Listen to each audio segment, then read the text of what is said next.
Bonjour, bonsoir à tous, vous qui regardez les vidéos, que ce soit le jour ou la nuit, ici DVD Pro Catch slash Mister Review. Et aujourd'hui, on va s'attaquer justement à un show de la WWE. Et il faut savoir, c'est que j'ai passé une nuit blanche pour regarder et que j'étais en compagnie de Gail avec ses abonnés les plus fidèles. D'ailleurs, pour le coup, j'en profite pour faire la petite pub pour sa chaîne, pour aller vous abonner à Gail, justement. Et que, voilà, au moins, ce qui est une chose de fait. Mais n'oubliez pas aussi les autres à vous abonner pour le coup, que ce soit MDX ou le petit nouveau Nicotube et les autres chaînes YouTube en rapport avec la WWE. Et d'ailleurs, même la nouvelle chaîne YouTube de la WWE NXT, auquel vous pourrez rejoindre en description. Donc ce serait cool absolument pour les rejoindre, etc., etc. Mais bon, vu comment aujourd'hui le show on va s'attaquer, c'est WWE Royal Rumble 2025 qui s'est déroulé, pardonnez-moi, à Indianapolis, Minnesota, je crois. Et que, ouais, le show était quand même plutôt assez long, notamment à cause des pubs et des petites entrevues. Et que, forcément, voilà, on s'est peut-être dit, quand ça va peut-être continuer, parce que, voilà, ça en fait beaucoup des pubs. Il n'y a pas, il y a pas, on va dire, photo. Et en sponsor, c'est sûr, qui est-ce que ce ne serait pas la WWE sans être riche en sponsors, vu comment on a eu de tout des sponsors possibles, notamment dans le main event sponsor par Fortnite. Et ouais, ça fait, on va dire, un peu son affaire. Mais bon. Alors, je m'égare un petit peu, mais de toute façon, on va directement s'attaquer au premier match de la soirée, parce que dans le countdown du pré-show, c'est le panel, voilà, pas de choses à signaler. Mais voilà, dans le premier match de la soirée, c'est le Royal Rumble féminin, auquel je vais vous dire de tout cœur, et d'ailleurs on s'était dit aussi avec Gail et les autres personnes de sa communauté, il y avait quelque chose, mais c'était pas ouf. On dirait qu'il y avait peu de construction envers de ce Royal Rumble féminin. Et ouais, je sais pas comment vous le dire, hein, mais voilà. Donc les participantes auxquelles je vais vous présenter, la première c'est Io Sky, représentante de Raw.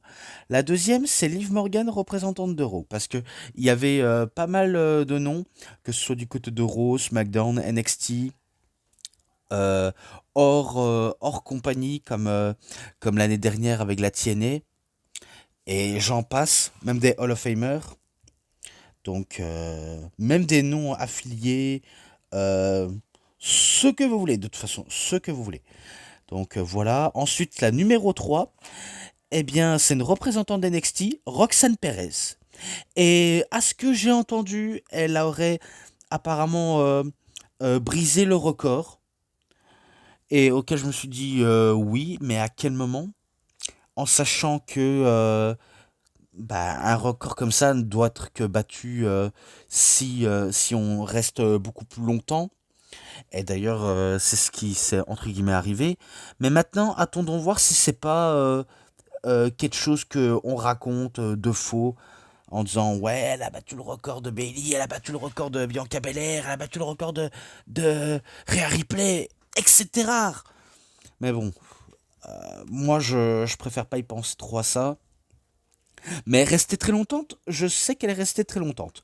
Et on peut souligner que dans ce Royal Rumble, il y avait aussi la durée des superstars, auxquels est-ce qu'il y en a qui vont, on va dire, entre guillemets, rester un peu plus longtemps sur le ring. D'ailleurs, c'est ce qui s'est passé avec Roxanne Perez. Et aussi la nationalité des catcheuses en question, donc auquel j'avais forcément marqué. Mais bon. Numéro 4, Lyra Valkyria, représentante d'Euro. Numéro 5, Chelsea Green, représentante de SmackDown. Ensuite, B-Fab, représentante de SmackDown. 7, Ivy Nile, représentante de Raw. 8e, Zoe Stark, représentante de Raw. Bon, il y a des moments auxquels je vais vous dire, il y a des noms auxquels on sent pas grand-chose, on sent pas le côté star, malheureusement. Et auxquels, qu'est-ce que vous voulez que je dise de plus? Voilà. Ensuite, numéro 9, Lash Legend, représentante d'NXT. Numéro 10, Bianca Belair, représentante de SmackDown. Numéro 11, Shayna Baszler, représentante de Raw. Bayley aussi. Sonya Deville. Maxime Dupri. Donc, Shayna Baszler, c'est numéro 11. Bayley, numéro 12. Sonya Deville, numéro 13. Maxime Dupri, numéro 14. Bon, après tout ça, c'est pas extrêmement top, hein. Je vais pas vous le mentir. Après, ça poursuit numéro 15, Naomi, représentante de SmackDown. Jada Parker, représentante de NXT. Piper Niven, représentante de SmackDown. Natalia, représentante de Raw, bien sûr. Donc il y a 16, 17, 18. Ensuite, numéro 19, Jordynne Grace, donc non affiliée. Et ça veut dire qu'elle a signé à la WWE, donc évidemment. Et d'ailleurs, pendant le live de Gale, j'avais souligné que Jordynne Grace est là, tiennet, même si elle avait signé pour la WWE. Je pouvais pas m'empêcher de le dire pour la nostalgie, donc voilà, je le dis en personne. Et voilà quoi. On sait qu'elle a cartonné l'année dernière. Est-ce qu'elle peut recartonner cette année-ci? C'était trop beau pour être vrai parce que forcément on ressentait comment dire, on ressentait pas grand chose de ce Rumble féminin. Voilà, je vous le dis, je vous le souligne. Bon, ensuite, numéro 20, pardonnez-moi, Michin Miahin, donc représentante de SmackDown. Numéro 21, une retour. Et c'est Alexa Bliss qui a fait son retour. Alors, il était dit elle est fort possible qu'elle ne reviendrait pas parce que pour X ou Y raison, je ne sais pas. Et pourtant, je me suis dit, attends, c'est sûrement un troll, ils sont en train de troller, c'est pas possible. Eh ben, justement, ils nous ont fait croire qu'elle ne participerait pas au Rumble, et finalement, elle est de retour. Donc, voilà. Ensuite, numéro 22, Zelina Vega, représentante de SmackDown. Candice LeRae, qui arrive en numéro 23. Ensuite, numéro 24, Stephanie Vaquer, représentante d'NXT. Donc ça fait plaisir de voir Stephanie Vaquer. Ensuite, numéro 25, Trish Stratus, donc, qui est une Hall of Famer. Ensuite, numéro 26, Raquel Rodriguez, représentante de Raw. Et là, un autre retour également. En numéro 27, c'est Charlotte Flair. Donc, qui est bien sûr du côté de SmackDown. Et auquel je ne vais pas spoiler directement, mais on va y venir. Numéro 28, Julia, représentante d'NXT. Numéro 29, Nia Jax, représentante de SmackDown. Et en parlant de Nia Jax, oui, je sais qu'elle n'est plus championne féminin de la WWE, vu comment elle a perdu face au cash-in de Tiffany Stratton. Donc voilà comment elle n'est plus championne et qu'elle veut redevenir championne tout en récupérant sa couronne et son titre. Est-ce qu'elle peut le retenter? Spoiler, non. Ensuite, numéro 30, une Hall of Famer qui fait aussi son retour des rings. Enfin, une Hall of Famer, une Hall of Fameuse. Eh bien, il s'agit de Nikki Bella. Oui, donc c'est elle la dernière. Alors bien sûr, dans ce Royal Rumble, on s'attendait à plusieurs noms. On s'attendait à Jade Cargill, on s'attendait même à... Allez, qui encore pourquoi pas une autre représentante de TNA, Masha Slamovich, Gail Kim, Mickey James, bref, peu importe des noms. Ou encore le nom auquel on réclamait et que ça nous surprendrait tous, celui des Jelly. Donc oui, ça aurait été énorme. Mais non. Non, rien de tout cela. Bon, allez. La plupart des personnes vont se faire éliminer. Toute la plupart. Et jusqu'à ce qu'il reste entre Charlotte Flair et Roxanne Perez, auquel forcément ça va durer un petit peu longtemps, jusqu'à ce que Charlotte Flair lance un énorme big boot à la tête de Roxane Perez. Et au passage, Roxane Perez, elle est en rivalité avec Bailey, tout en étant à la course au titre féminin d'NXT. Et d'ailleurs, j'adore aussi un petit peu la construction qu'il y a entre les deux jeunes femmes. Mais vu comment, voilà, elle n'a pas réussi à remporter le Royal Rumble, Roxane Perez, parce que, voilà, retour de Charlotte Flair, la reine, celle qu'on va lui donner tout sur un plateau d'argent, un titre à la clé, un main event de WrestleMania féminin par la suite, je suis sûr. Donc voilà, vous saviez ce que j'en pense, c'est victoire de Charlotte Flair, et j'aimerais vous dire un truc, ben, on s'y attendait. On s'y attendait, c'était minimum prévisible. Mais bon, je vais pas cracher dans la soupe, si ce n'est que, voilà, victoire de Charlotte Flair, on n'en parle plus. Donc ça, c'était pour le Royal Rumble féminin. Maintenant, je vais passer à un match par équipe au meilleur des trois manches. Et c'est justement pour les titres par équipe de SmackDown auquel il est en jeu. Alors, The Hashtag DIY, donc Johnny Gargano et Tommaso Ciampa, les champions par équipe, contre The MCMJ, donc The Motor City Machine Guns, Alex Shelley et Chris Sabin.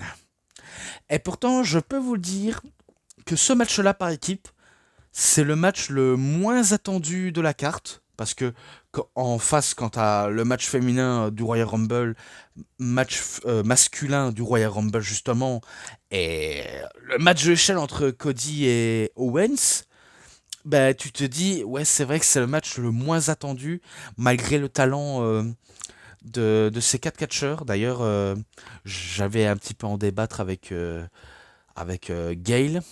Après, il le sait, hein, il le sait justement, mais que c'est un peu difficile à redynamiser les catchs par équipe, même si on réunissait les deux ceintures. Mais vu comment il y a trop de gens qui veulent trop d'opportunités, et du coup ça crée forcément un bordel tout autour. Enfin, je dis ça, je dis rien. Et pourtant, malgré que c'est le match le moins attendu, c'est aussi l'un des meilleurs matchs que le Royal Rumble féminin, malheureusement. Parce que le Royal Rumble féminin, ah, cette année-ci, n'était pas au top. Il faut l'avouer, il n'était pas au top. Mais que le match par équipe était excellent. Même si le public était pas trop dedans, mais je peux reconnaître que c'était bon. Bon, après, il y avait quelques gens qui applaudissaient, d'autres qui huaient les méchants, mais bon, voilà. DIY marque un premier point, ensuite c'est les Motor City Machine Guns, donc ils sont à un partout, et c'est celui qui remporte le deuxième point, obtient la victoire, soit deviennent champion, nouveau champion, ou alors conservation de champion des champions actuels. Eh bien, ce qui va se passer, c'est que il va avoir les Street Profits, donc Montez Ford et Angelo Dawkins, qui vont arriver et qui vont justement, entre guillemets, trahir et distraire les Motor City Machine Guns pour qu'ils perdent le match au profit des DIY qui conservent les ceintures. Mais que justement, eux, ce qu'ils veulent, c'est les titres. Donc il leur faut tout de suite et maintenant. Ils veulent ils veulent une chance pour le titre. Enfin, vous avez compris ce que je voulais dire. Donc voilà, c'est tout ce que je peux dire. Victoire des DIY. Et maintenant, je passe au match de l'échelle où le gagnant prend tout. Parce que voilà comment je pourrais décrire cela. Le gagnant prend tout. Et, et justement, c'est un match entre The American Nightmare, le cauchemar américain, Cody Rhodes, contre The Canadian Dream, le rêve canadien, Kevin Owens. Donc match d'échelle pour le titre incontesté de la WWE et l'autre de l'ancienne WWE, Winglebet. Enfin, The Winglebet, voilà quoi. Enfin, il est marqué ceinture championnat undisputed et Wingle Eng étant suspendu au-dessus du ring. Oui, merci, on le savait. Alors, on sait qu'il s'est passé tellement de choses entre ces deux hommes. Les deux hommes étaient amis. Cody Rhodes lui avait donné une chance au titre, mais auquel il ne refusait parce qu'il n'avait pas trop confiance en lui et qu'un match de championnat, ça se mérite.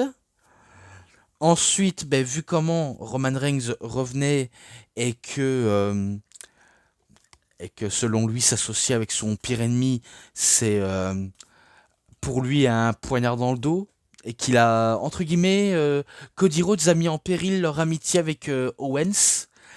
Et voilà comment ça a conduit à son pétage de plomb.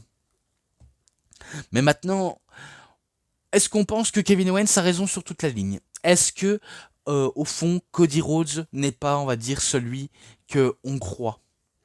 Vu comment il veut montrer le plus gros défaut de Cody Rhodes, c'est que il veut montrer à quel point ce n'est pas un très bon ami, ce n'est pas quelqu'un de très fiable, selon ses termes. Donc il veut montrer à quel point il a raison, mais Cody Rhodes montre à quel point il est quelqu'un de juste, qui peut être le poster boy de la compagnie, et que voilà, il peut être le favori à n'importe quel instant, et surtout, il peut faire plaisir aux fans, ceux qui le suivent. Donc voilà comment ça crée un peu des proportions auxquelles de ce match.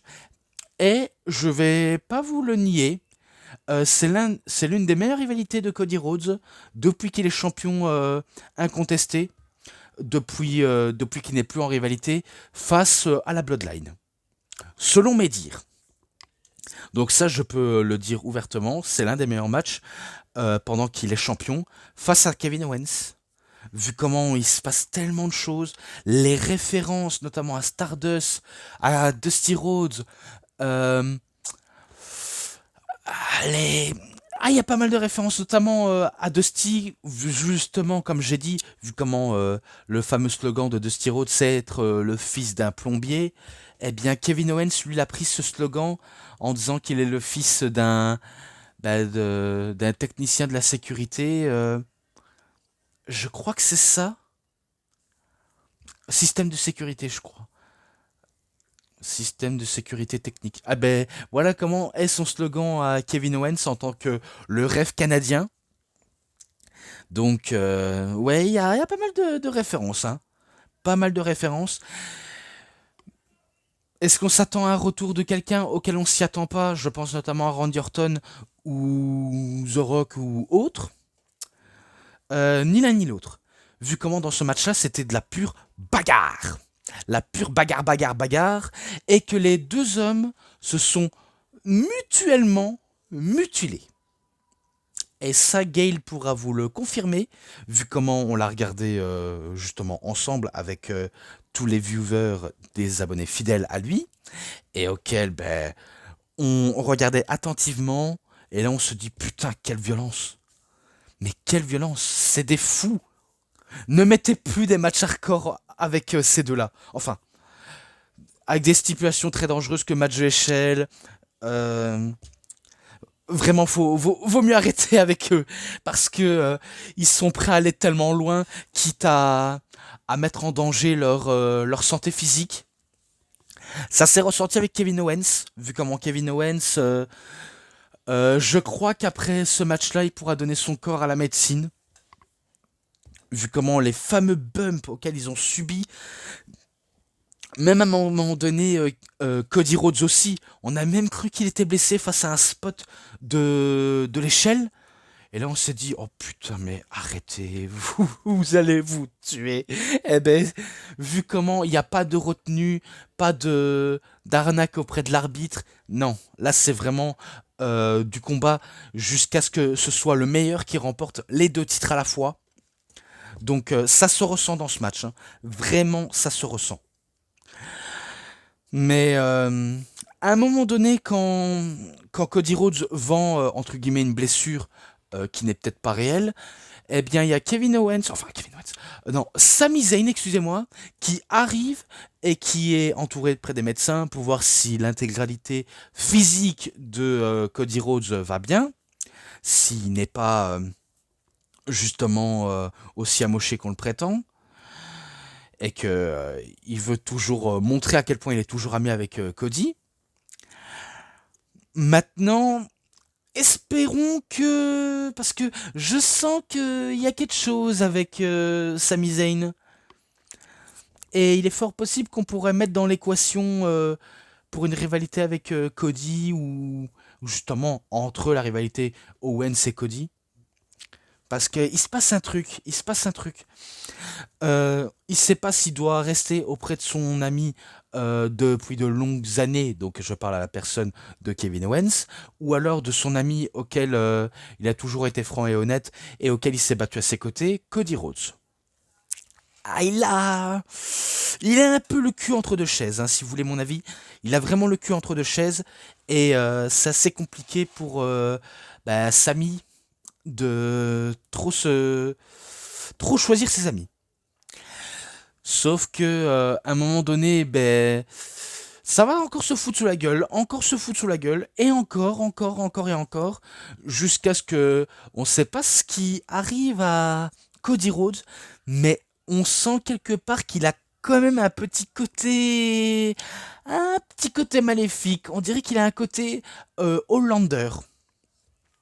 Vu comment on sent qu'il est en train de changer de personnalité, parce que je me rappelle de la promo avec CM Punk du côté de Raw, comme il y a eu la promo avec Kevin Owens et CM Punk, auquel c'était excellent, aussi au passage. Euh, ça va se foutre des roustons jusqu'à aller dans la table des commentateurs. Et au passage, faut dire que maintenant les tables de commentateurs sont très renforcées depuis que ça a été mis en changement, notamment par la diffusion sur Netflix. Et voilà, tout s'explique. Par contre, je crois qu'on m'appelle, donc excusez-moi. Oui, donc excusez-moi, on m'avait appelé pour manger, mais sauf que je ne dois pas manger, vu comment je dois finir cette fameuse review. Donc je disais, bien sûr, on sent qu'il y a un petit léger changement chez Cody Rhodes, et que on sent qu'il peut tourner peut-être du côté obscur. Ce n'est peut-être pas sûr, mais ça a l'air. Eh bien, on peut se rappeler des multiples spots sur les échelles, notamment à l'extérieur du ring, auquel Cody Rhodes va porter Kevin Owens en Alabama Slam. Et ce choc, oh là là, ce choc, c'est sûr.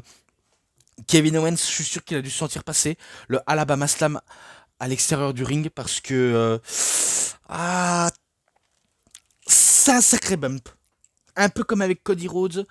Et du coup, ben, Cody Rhodes, certes un peu épuisé et vraiment très très énervé, il va sous le ring et il va décrocher les deux ceintures. Donc, vous avez compris, c'est victoire de Cody Rhodes. Maintenant, la seule question que je me suis posée, parce que j'avais déjà posé avec Gail, est-ce que cette rivalité peut encore continuer? Selon Gail, ben, il n'était pas forcément sûr que ça va encore continuer cette rivalité après ce genre de match qui s'est déroulé, auquel je comprends parfaitement bien, mais on sait jamais, hein, ils sont capables de me surprendre. Si ça se trouve, ils ont peut-être pas encore été assez loin au niveau de violence. Un peu comme Punk et McIntyre, justement. Mais bon, on verra bien les semaines précédentes. Est-ce que Sami Zayn va jouer un rôle important? Ça, je pourrais pas vous dire. Mais bon, tout ce que je sais, ben voilà, il récupère le titre auquel Owens lui avait volé et, euh, et il reste toujours champion incontesté, donc celle la plus officielle. Maintenant, le main event. Oh oui, le main event du Royal Rumble masculin. Et auquel celui-là, il était dur à pronostiquer celui-là.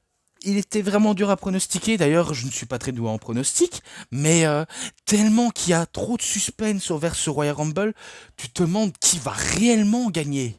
Parce que tu as des gros noms comme John Cena, comme Roman Reigns, comme CM Punk, comme Seth Rollins, comme Drew McIntyre, comme allez, même les anciens comme Rey Mysterio, euh, Sheamus. euh, Bref, il peut passer des choses. Il peut vraiment passer des choses dans ce Royal Rumble. Eh bien, je vais justement relancer la carte vu comment mon téléphone a été éteint pendant que j'étais en train de parler de Owens et Rhodes. Alors, dans le Royal Rumble masculin, je vais vous citer les premiers arrivés. Donc, le premier, c'est Rey Mysterio, représentant de Raw et aussi Hall of Famer.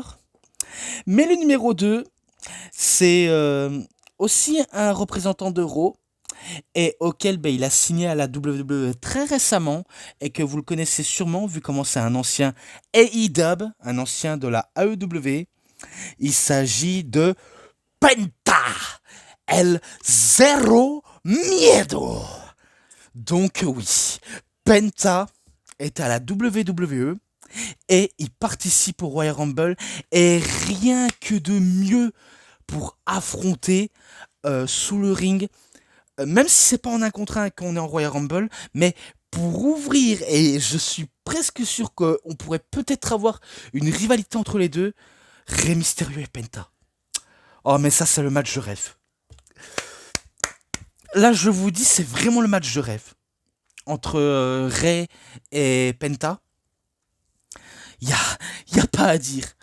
Donc c'est sûr, je sais que ça se lance directement au premier message. Donc bien sûr, Penta lance son fameux Zero Miedo. Et Rey Mysterio, son fameux signe du 619. Et après, ça s'envoie des pêches, ça s'envoie des pêches, ça s'envoie des pêches. Penta prend l'avantage, même Rey Mysterio. Donc un peu de lucha libre au début de ce match. Ensuite, le troisième qui va arriver, c'est Chad Gable, représentante de Raw. Et Kelby il est accueilli par des chants You Suck, donc style Kurt Angle. Ensuite, bien sûr, numéro 4, de Him, Carmelo Hayes, qui arrive, représentant de SmackDown. Numéro 5 également, Santos Escobar, représentant de SmackDown également. Numéro 6, Otis, représentant de Raw également. Après, il y a aussi numéro 7. Numéro 7. Briseur de bronze. Non, c'est pas ça. Ah. Je ne sais plus comment il s'appelle là. Putain, il me faut le renvoyer en anglais. Attendez, je vais vite voir. Parce que là, il m'a pas envoyé le nom original, malheureusement. Ah oui, oui, c'était Bron Breakker. Ah ouais, putain. Donc excusez-moi hein, si j'ai été perdu au début, mais à mon avis, il m'a pas bien mis les noms à l'officiel. C'est un peu comme avec The Rock, on met le rocher. Mais bon, numéro 7, c'est le champion intercontinental Bron Breakker, qui arrive et qui défonce tout le monde, quasiment. Ensuite, numéro 8. Alors, normalement, ça devait être Akira Tozawa, mais vu comment Carmelo Hayes a été éliminé, d'ailleurs, c'est un peu regrettable qu'il soit éliminé, eh bien, il donne une cause line à l'arrière de la tête de Akira Tozawa, et bon, après, c'est pas crédible, il fait genre qu'il est blessé, alors qu'il s'est mangé un coup. Il s'est mangé un coup auquel c'est moins stiff qu'au Japon. Non, mais sérieux, Akira. Et sérieux, la WWE. Non, mais Non mais il faut être honnête, il faut vraiment être honnête, il s'est mangé juste une cause line à l'arrière de la tête et il fait genre qu'il est blessé. Non mais ça c'est sûr, moi j'ai pas forcément aimé, hein, je vous le dis forcément, j'ai pas aimé. Mais après on a compris pourquoi. Eh bien, il faut savoir qu'il y a eu deux streamers qui ont streamé pour le Royal Rumble et l'un des personnes auxquelles c'est un streamer et qui va participer au Royal Rumble, vu comment Triple H l'a appelé par son nom, Show Speed, donc c'est celui qui avait accompagné Logan Paul à WrestleMania 40 et auquel je l'ai confondu avec KSI. Oui, je vous jure, je l'ai confondu avec KSI. Eh bien, il va justement participer au Royal Rumble et là je me dis mais qu'est-ce qu'il fout là? Il a rien à faire sur un ring à Show Speed. Peut-être que c'est le pote de Logan Paul, mais il a rien à faire là. Honnêtement, il a rien à faire là. Eh bien, il arrive, et au moment où Bron Breakker était prêt à éliminer Otis, eh bien, il élimine justement Otis. Et après, il a commencé bien sûr à faire le malin, à faire le fameux Sous de Cristiano Ronaldo, donc CR7. Et que vu comment le public soit l'apprécie, soit il le siffle, et là bien sûr il commence à faire le malin en faisant un salto arrière. Et t'as Bron Breakker qui fait les tours du ring en le faisant manger un spire de l'espace. Et que par la suite il va éliminer justement Show Speed. Bien sûr sur Otis. Mais Otis, au lieu de tomber, lui, il va le faire un follow slam Ben, où est-ce qu'il y a la table des commentateurs? Donc, tout simplement, ben, Ice Speed, là, il a bien dégusté.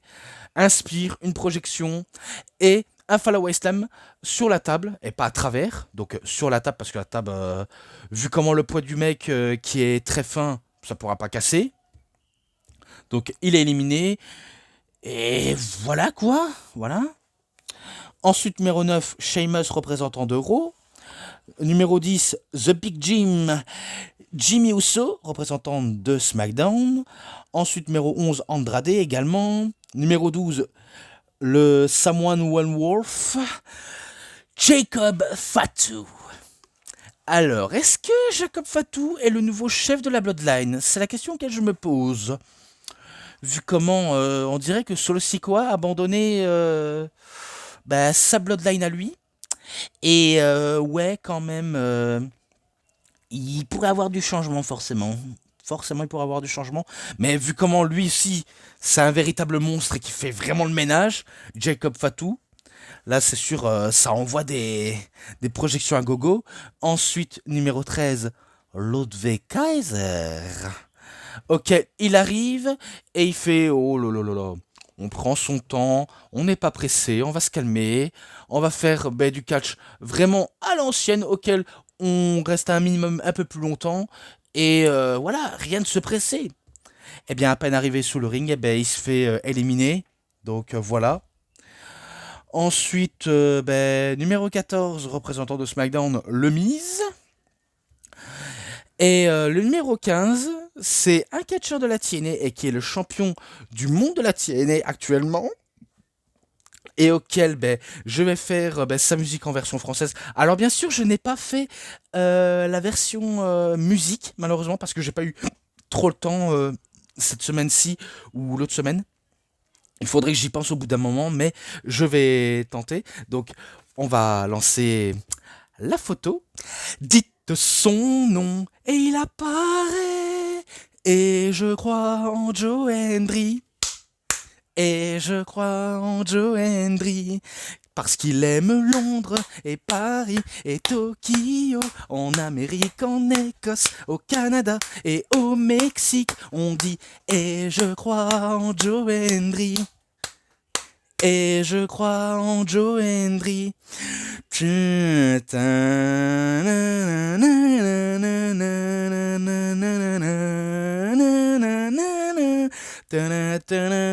Agitez vos mains d'un côté et à l'autre.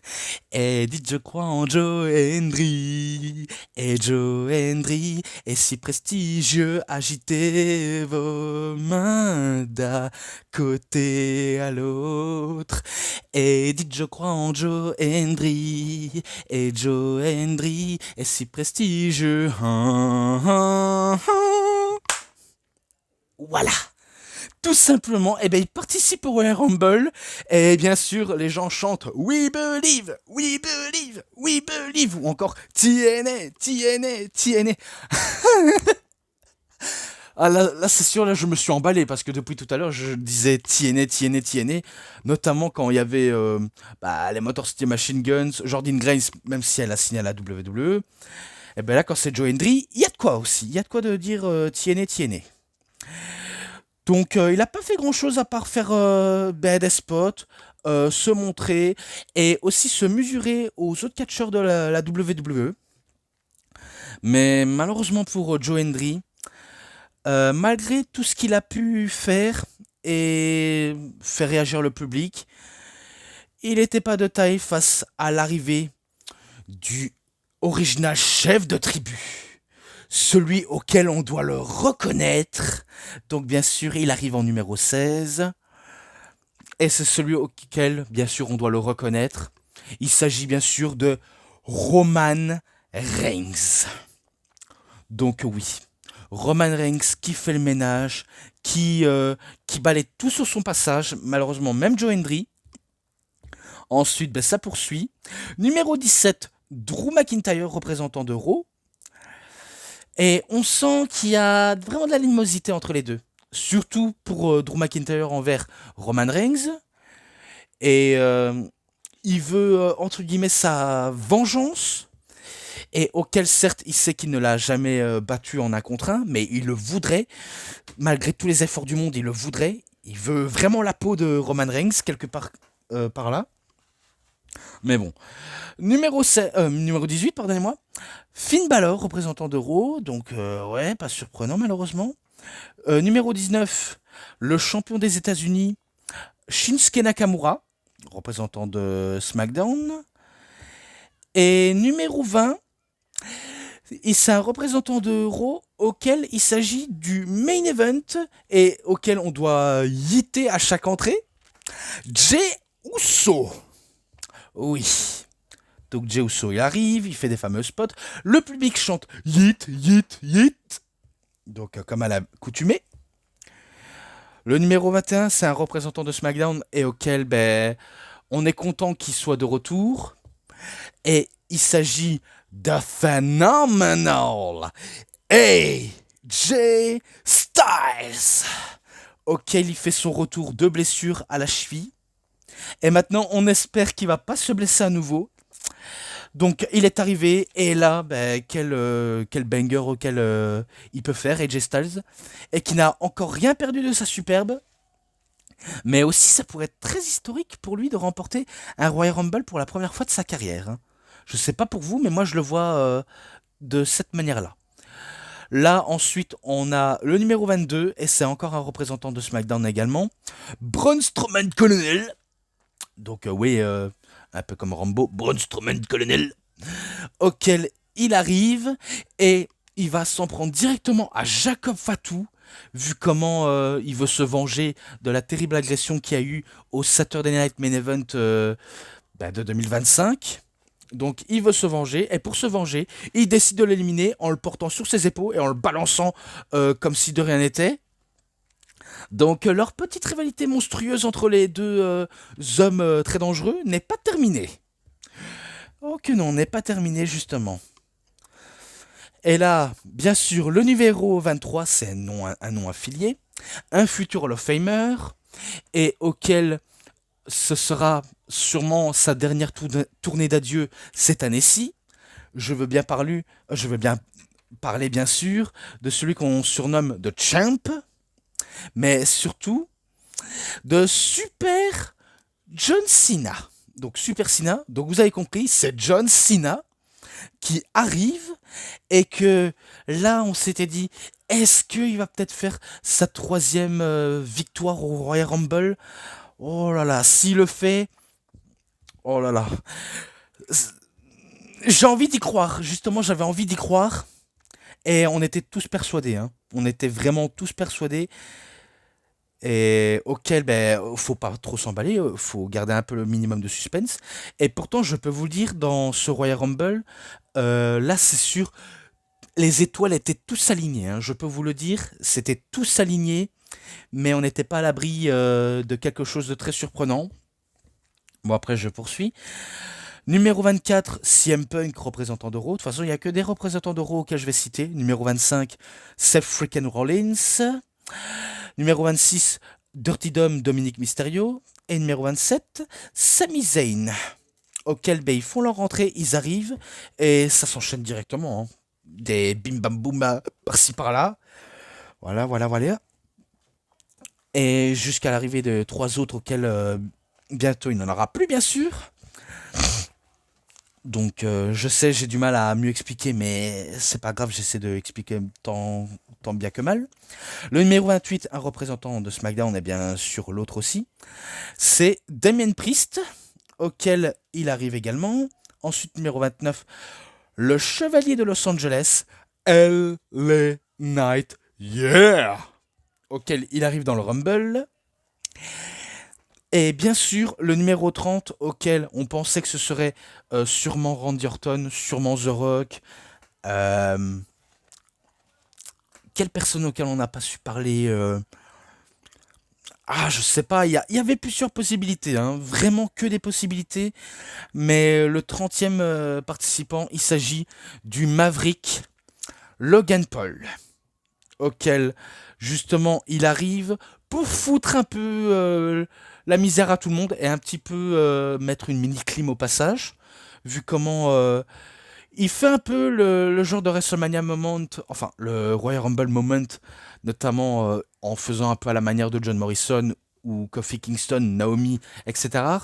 En, en étant, il a failli se faire éliminer, mais il a atterri sur la table des commentateurs. Ensuite, il va sur les barrières de sécurité pour aller directement dans le ring, en passant par les escaliers. Il élimine AJ Styles. Ensuite, bien sûr, quand il va voir le face-à-face et altercation entre Rollins et Reigns, eh bien sûr, ça se met sous la figure, ça se fout encore sous la figure, à tel point que Rollins veut éliminer justement Roman Reigns. Eh bien, c'est CM Punk qui élimine Roman Reigns et Seth Rollins. Et par contre, Punk, il aurait dû faire gaffe à ses arrières, que il se fait éliminer par Logan Paul. Et du coup, les finalistes sont Logan Paul, Jey Uso et John Cena. Et que à la accoutumée, Rollins va faire un stomp à Reigns à l'extérieur du ring. Ensuite, une énorme bagarre qui s'enclenche entre Punk et Rollins également. Et au passage, Rollins qui fait un fuck à Polyman. Voilà. Donc ça se bagarre, ça se bagarre, ça se bagarre. Ok. Alors pourquoi pas faire un match triple menace entre les deux, entre les trois, pardonnez-moi. Ça pourrait peut-être être intéressant. Bon, je dis ça, je dis rien. Après, c'est pas sûr qu'ils vont le faire. Mais bon. Donc, au passage sur le ring, Logan Paul, il veut surprendre son monde. Hein. Il veut essayer d'éliminer John Cena, il veut essayer d'éliminer Jey Uso, mais malheureusement sans succès. Ça s'enchaîne des prises, des tentatives de attitude adjustment, des super kicks, des spears en même temps. Et que justement, Jey Uso va faire un super kick sur Logan Paul. Et John Cena qui élimine Logan Paul par la suite. Donc les deux finalistes de ce match sont Jey Uso et John Cena. Qui l'aurait cru? Franchement, je vous dis de tout cœur, qui l'aurait cru? Si on nous aurait dit que Jey Uso serait dans le entre guillemets dans le main event de Royal Rumble et qu'il essaierait de remporter le Royal Rumble, j'aurais sûrement pas cru, moi non plus. Eh bien, il est arrivé jusqu'à là, jusqu'à John Cena. Donc bien sûr, ça s'enchaîne des prises, ça envoie des hits par-ci côté, ça a envoyé des Let's Go Cena également. Bien sûr, il y a eu des Chopper Bombs, des You Can See Me, tu peux pas me voir avec le Five Knuckle Shuffle.